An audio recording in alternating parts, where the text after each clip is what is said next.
go. Will we do that? Yeah, for sure. Tell me a little bit about this Thanksgiving Day event.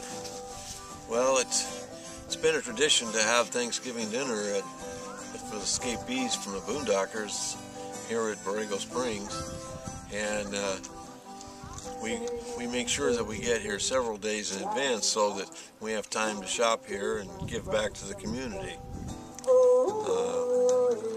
We have a great turnout, and we usually end up having 2 or 3 meals after this off of the leftovers.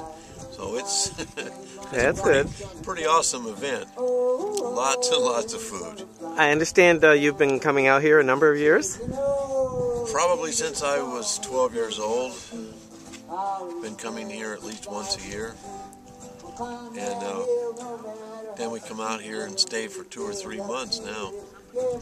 In the winter months when it's nice and warm and cold everywhere else, it's marvelous. And how did you first get introduced to the escapees? When was that? That was a friend of mine. My aunt was having friends visit, and I told them what I wanted to do when I retired, and they said, well, then you need to join this club. And I said, what club is that? And they said, well, it's called the Escapees.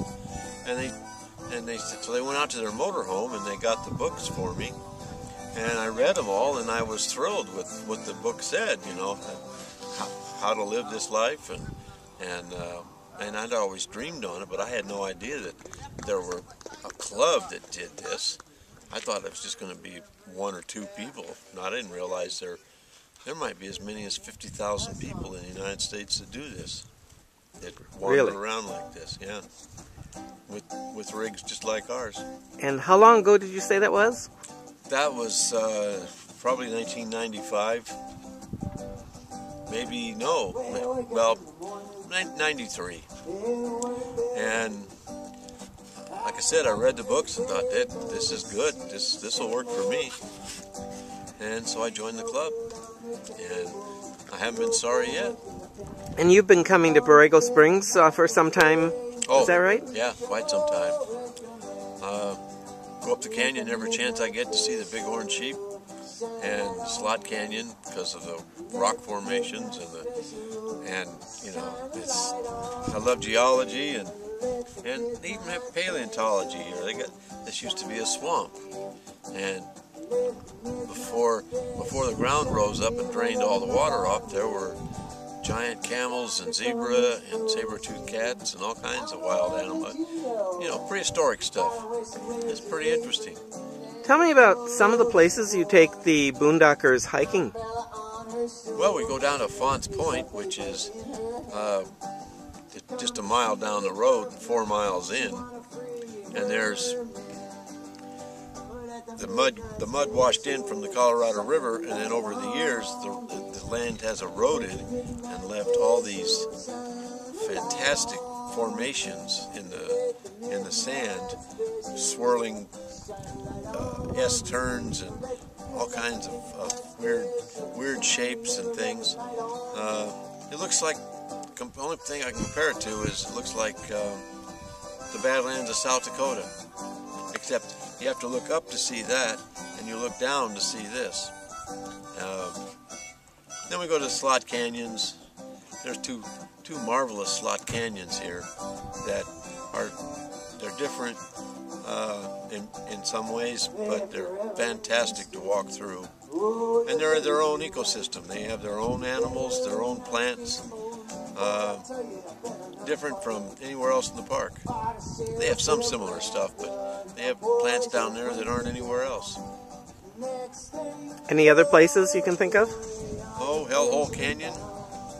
It's Angel Hair Falls. They're oasis. There's bighorn sheep, mule deer, and occasionally you run into a mountain lion.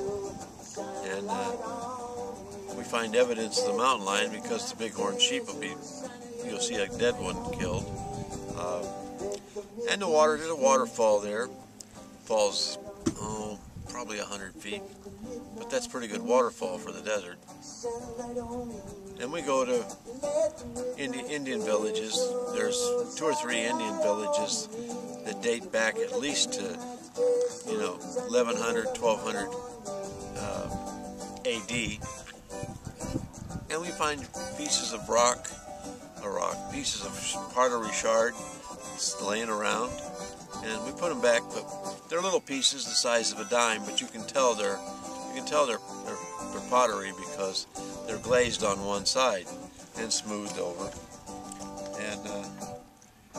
And then the wildlife around the place is just fantastic. It's an awesome place. I love the place. Oh, let's see. There's the old stagecoach route used to go through here. De Anza, what was his name? Juan De Anza. He came through here with his troops, about 220 troops, and they were going from San Diego to San Francisco, and they were looking for an inland route. And one day, one of the gals that was with them in 1775 decided to give birth right on the trail. Poor thing, she had to give birth right here in Anza Borrego. It's the first white child that was born in the country. Is that right? Yeah. What do you got? I got something for Capiche. Well, I'm sure she'll love it. I'm sure she'll love it. Oh, giblets and stuff? Sure. Yeah, she'll love that. Okay. You bet. Thank you, hon. You're welcome. About how many people showed up for your Thanksgiving feast? There were 35 of us, and it was wonderful. Everybody brought their favorite dish, and we had way too much to eat. Way too much. But and we're going to do it again tomorrow with the leftovers. And if there's any leftovers, then we're going to have more leftovers the next night, which we've done that in the past. Very good. We've had three nights of leftovers a couple of times at these things, because there's just so much food. It's incredible. Well, thanks so much for sharing it with us. Sure. My pleasure.